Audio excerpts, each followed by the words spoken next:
العلل دے علی ابن مدینی رحمہ اللہ السعدی المدینی 161 کے پیدا دے 234 کے دے وفات کے امام بخاری استاد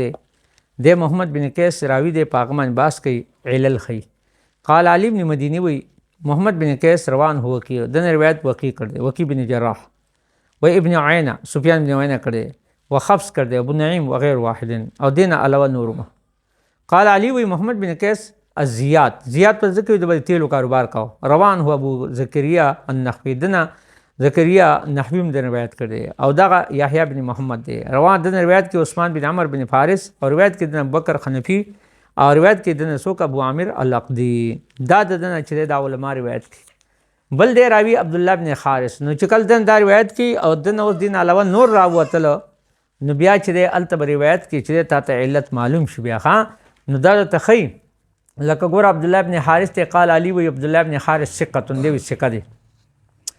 ذکر د سما کړه د عمر نه د عثمان نه د علی نه او صفوان بن امیہ نه ام هانی نه ابن عباس نه ولم يسمع ابن مسعود شان لیکن ابن مسعود نه هیڅ شی نه دی اوریده ها ذکر د په مراسیل کې ابن ابي خاتمه ذکر کړ دی نو چې کله دا اورید نو چې کله د داس روایت راغې نو په یقین کې ذکر په علت کې معلوم شو کله چې داسې کس راغی لکه چې د ابن مسعود نه روایت نه دی سما نه ده شی ور الته داسې روایت راغی چې د کې سما ثابتېږي نو ته به دا علت معلوم کې چې دلته کوئی علل کې د علل ماهرین وایي چې نه دی شوی نو تا ته پته ولګي وسمع من عباس بن عبد المطلب وقعب بن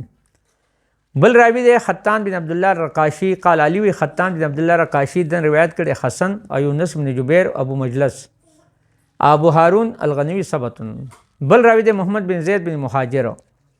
د بارک علی بن مدی محمد بن زید بن مهاجر بن قنفذ التمیمی دی من رحت ابوبکر چې دا قبیله ابوبکر نو چې قریشی دی د روایت کې بشر بن مفضل وخفص والدراوردی بل چې نعیم بن ابي هند قال علی وی چې نعیم بن ابي هند اشجعی د روایت کې ایوب او زبیل ابن خریث او سلمہ بن کوهیل او د روایت کې ابو مالک الاشعری وغیرهم لا تور فکنیتو کنیت معروف نه دی او شعبت د سر ملاقات کړ دی وروان حدیثن یو روایت کړ دی نو اس کو نور دا سے حدیث راغلو نو تا ته علت معلوم شي بل یعقوب بن زید بن طلحه دی علی وی چې وذکر یعقوب بن زید بن طلحه بن عبد الله بن جدعان فقال هذا شیخ معروف دا شی معروف ته وقد روان سفیان بن عینہ ذکر دین روایت سفیان بن عینہ کړ د مالک بن انس کړ دی جعفر بن عون وی قال حدثنا موسی بن عبیدہ عن یعقوب بن زید عن ابي امامه بن سهل بن حنیف عن ابي قال قال رسول الله صلی الله علیه وسلم من قال السلام علیکم بل دی یزید بن حرمز علی بن مدینی وی ذکر کر دے یزید فقال کوئی قسم ان یزید ہو یزید بن حرمز وقد روا ان یزید روایت کی یزید بن حرمز محمد بن علی بن حسین نا اور زہری نا عمر بن دیان نا قیس بن سعد نا سعد مقرن